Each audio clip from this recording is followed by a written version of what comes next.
ശക്തമായ മഴ കാരണം ഇന്ന് ജൂൺ 26 വ്യാഴാഴ്ച 3 ജില്ലകളിലെ വിദ്യാഭ്യാസ സ്ഥാപനങ്ങൾക്ക് ഓൾറെഡി ജില്ലാ കളക്ടർമാർ അവധി പ്രഖ്യാപിച്ചിട്ടുണ്ടായിരുന്നു. ഇടുക്കി, വയനാട്, തൃശൂർ തുടങ്ങിയ 3 ജില്ലകളിലെ മുഴുവൻ വിദ്യാഭ്യാസ സ്ഥാപനങ്ങൾക്ക് ഇന്ന് വ്യാഴാഴ്ച ദിവസം അവധി പ്രഖ്യാപിച്ചിട്ടുണ്ട്. ഇപ്പോൾ നാളെയും യെല്ലോ അലർട്ടാണ് പ്രഖ്യാപിച്ചിട്ടുള്ളത്. ആലപ്പുഴ, എറണാകുളം, തൃശൂർ, മലപ്പുറം, വയനാട്, കോഴിക്കോട്, കണ്ണൂർ, കാസർഗോഡ് തുടങ്ങിയ ജില്ലകളിൽ നാളെ യെല്ലോ, ഓറഞ്ച് അലർട്ടാകുമെന്നാണ് കാലാവസ്ഥാ നിരീക്ഷണ കേന്ദ്രം അറിയിച്ചിട്ടുള്ളത്.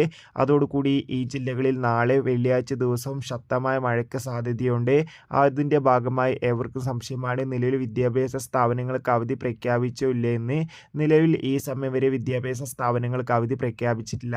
ഇനി മഴ കാരണം അവധി പ്രഖ്യാപിച്ചാൽ ആ ഒരു അപ്ഡേഷൻ നമ്മുടെ ചാനലിലൂടെ അപ്ലോഡ് ചെയ്തതായിരിക്കും. ആ വീഡിയോ കിട്ടാൻ വേണ്ടി ചാനൽ ഇപ്പോൾ തന്നെ സബ്സ്ക്രൈബ് ചെയ്യൂ. കൂടുതൽ സിനിമാ വാർത്തകളും ചാനലിലൂടെ കാണാൻ വേണ്ടി സാധിക്കും. കാണുക.